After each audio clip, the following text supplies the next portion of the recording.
ढ़मो ढ़मो सिद्ध साहुरम। यह पाठ है 12 अंग। आपने सुना होगा द्वादशांग वाणी।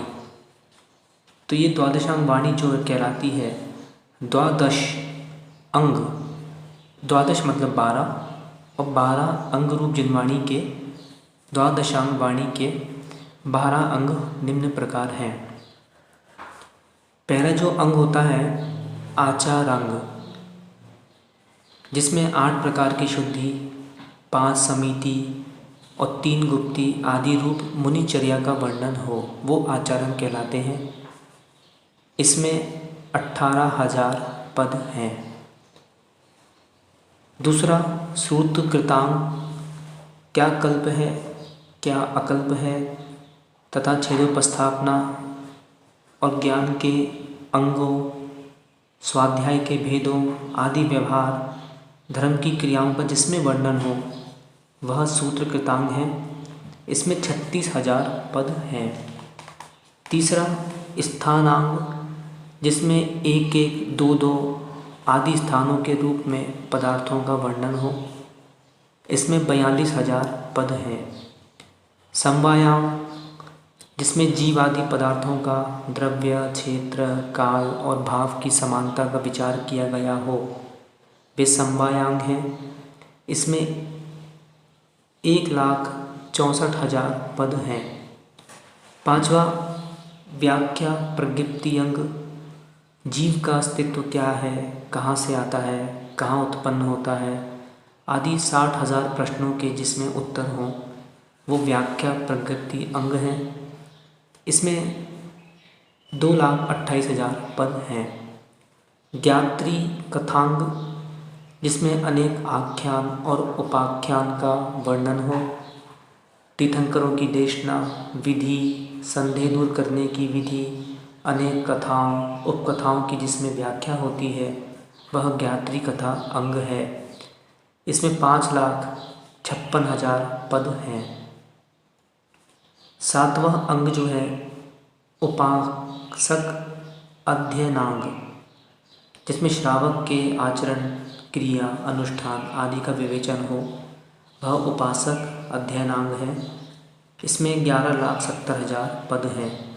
आठवां अंतकृत दशांग, प्रत्येक तीर्थंकर के तीर्थ काल में होने वाले 10 अंतकृत केवलियों का जिसमें वर्णन हो, वह अंतकृत दशांग है। इसमें 23,28,000 पद हैं। अनुत्तरोप पादक दशांग 9वें नंबर का, जिसमें प्रत्येक तीर्थंकर के तीर्थ काल में भीषण उपसर्गों को सहन करके वैमानिक देव के रूप में अनुत्तर विमानों में उत्पन्न होने वाले 10-10 महामुनियों के चारित्र का वर्णन हो, वह अनुत्तरोप पादक दशांग है। इसमें 92,44,000 पद हैं। 10वां प्रश्न व्याकरण अंग, जिसमें युक्ति और नयों के द्वारा अनेक प्रश्नों के उत्तर हो, वह प्रश्न व्याकरण अंग है। इसमें 93,16,000 पद हैं। 11वां विपाक सूत्रांग, जिसमें पाप और पुण्य के विपाक अर्थात फल की विवेचना हो, इसमें 1,84,00,000 पद हैं।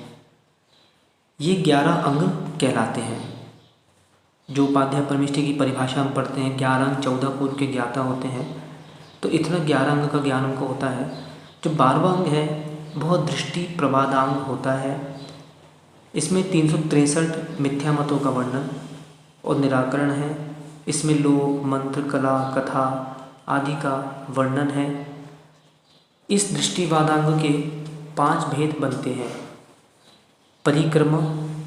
परिक्रम, सूत्र, तीसरा प्रथमानियोग, चौथा पूर्वगत और 5वां चूलिका। परिक्रम, इसमें गणित सूत्रों का वर्णन होता है। इसके भी 5 भेद बनते हैं: चंद्र प्रज्ञप्ति, सूर्य प्रज्ञप्ति, जम्बूद्वीप प्रज्ञप्ति, द्वीप सागर प्रज्ञप्ति और व्याख्या प्रज्ञप्ति।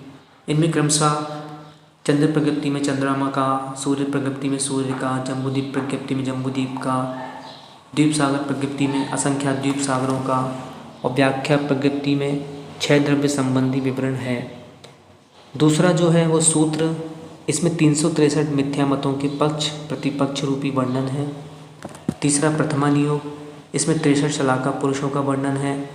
चौथा पूर्वगत, इनका निराकरण जब हम पूर्व पढ़ेंगे उसमें आएगा, पूर्व के पाठ में। पांचवा चूलिका, तो इसके भी 5 भेद बनते हैं। जलगता, जिसमें जल वर्षा का वर्णन हो। स्थलगता, जिसमें भूमिगमन का वर्णन हो। मायागता, जिसमें माया रूपी इंद्रजाल का वर्णन हो। आकाशगता, जिसमें आकाश गमन का, और रूपगता, जिसमें पशु आदि के रूप परिवर्तन व तत्संबंधी अन्य बातों के बारे में भी मंत्र तंत्रों का वर्णन मिलता है। आपको सुनकर आश्चर्य होगा कि इस 12वें अंग के कुल पदों की संख्या 1,08,68,56,005 है और सभी 12 अंगों में कुल पदों की संख्या 1,12,83,58,005 है। इस प्रकार संक्षिप्त हमने 12 अंग का पाठ पढ़ा। आदि जिनेन्द्रम जयतु।